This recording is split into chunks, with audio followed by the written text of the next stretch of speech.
Okay, and this is a continuation of the last video on the examination of the heart.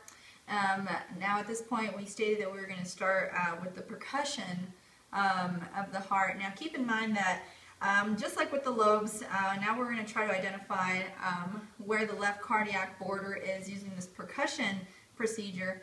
However, this is definitely not as accurate as any radiological image such as a chest x-ray would be.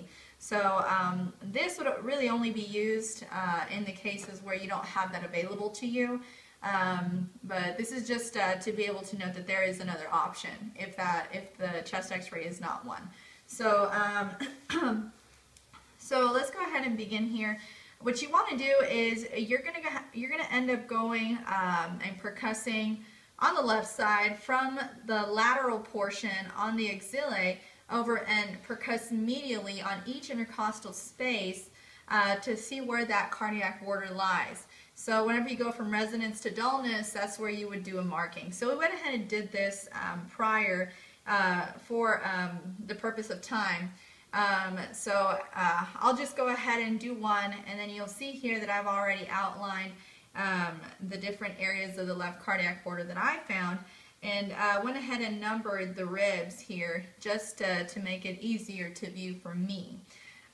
So what you want to do is, for example, you want to start off, I started off at the bottom here just because it was easier to locate, and then I went ahead and went from the lateral portion and then went ahead and assessed medially until I found that change in resonance, and then I went ahead and did a marking. So as you can see, we've done it for each intercostal space.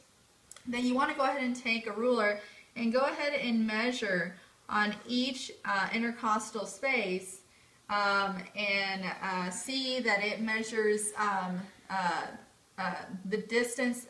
That basically what I'm trying to say is that the left sternal border pretty much matches the distance of the left cardiac border here, and you can see this upon the percussing that I did, that each time I go up with the ruler it's pretty much the same distance on the left cardiac border there. But like I said before, this is not always the most accurate way to do it. I know that I had a very, very difficult time in some areas to be able to note the change from resonance to dull, and I know I did it several times, and it was very difficult for me. So definitely chest x-rays are definitely more accurate than this.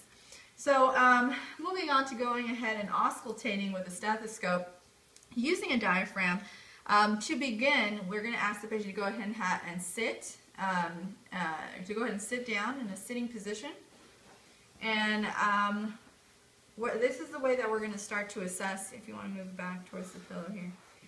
Now, what we want to assess here, there's a method to the madness. Now, the base of the heart, like we had stated before, is at the second intercostal space. Most of the time what you'll do is you'll start to listen and auscultate on the right side of the sternal border first, and when you do this you're listening to the aortic valve area, and then you'll move to the left side of the sternal border where you're going to be listening to the pulmonic valve area. Again, these two are in the same intercostal space, the second intercostal space. Then now that you're on the left side, you move down one intercostal space to the third intercostal space, and then you're assessing the second pulmonic area. And then after that you go down one more intercostal space, and that's where you assess the tricuspid valve area. And then you move further into the midclavicular area, and then that is where you are going to be assessing the mitral or apical pulse there. Okay? So you want to do this in different positions to see if there are any changes when you do this. So we're going to go ahead and start with the sitting position. We're going to ask our patient to go ahead and lean forward so as to bring the heart a little further to the front. And then we're going to go ahead, and if it is difficult to hear the heart with the patient breathing, you can ask him to go ahead and breathe in and hold.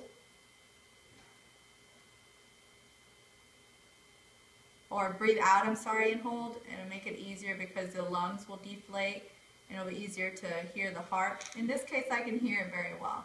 So I'll go ahead and start with the right sternal border. So I'm hearing the aortic valve. Now I'm hearing the pulmonic valve. Moving down one intercostal space. I'm listening to the second pulmonic area. I go down one more space. Now I'm listening to the tricuspid area. And now I'm going to go here mid-clavicular fifth intercostal space.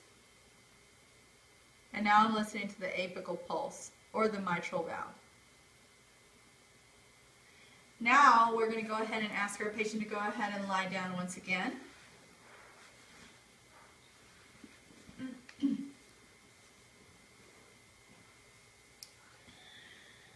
Again, we're going to start here with the right sternal border, listening to the aortic valve.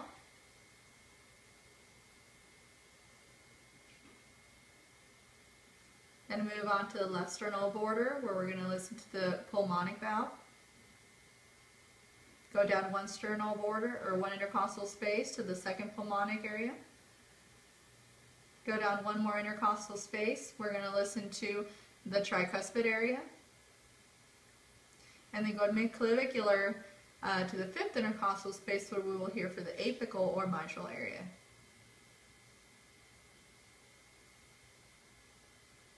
And then one last position, we're going to ask him to go ahead and lie on his left side, which we call the left lateral recumbent position. And then here, the reason that we ask him to do this, especially in the obese patients where it's very difficult to hear, this would actually be a little helpful, just because you're laying to the left side and the heart is coming down this way, and you may be able to hear the apical pulse better when they do this. So again, we'll hear to the right sternal border. That's the aortic valve, pulmonic valve, left sternal border. And I can hear it a lot better now. We go down one intercostal space. That's the second pulmonic area. Very loud. And then we'll go down one more intercostal space. And that'll be the tricuspid valve area. Very loud. And then we'll go down to the mid-clavicular area, fifth intercostal space, and this is most important, and we can hear that apical or mitral valve area quite significantly. Now when you're listening, you want to listen for 5 different components when you're auscultating. You want to assess that the rate and the rhythm of the heart are easily heard. If you hear that the beats are off, that you don't have an S1 and S2 that is regular, you want to note that. And when you do that, you want to note take how many beats per minute you have when assessing the heart, and then also assess how many beats per minute you have in a radial artery to see if it is the same or if it differs. Because that could be indicative of some type of problem in perfusion from the irregularity of the heart. So you want to make sure that the tissue is being perfused adequately.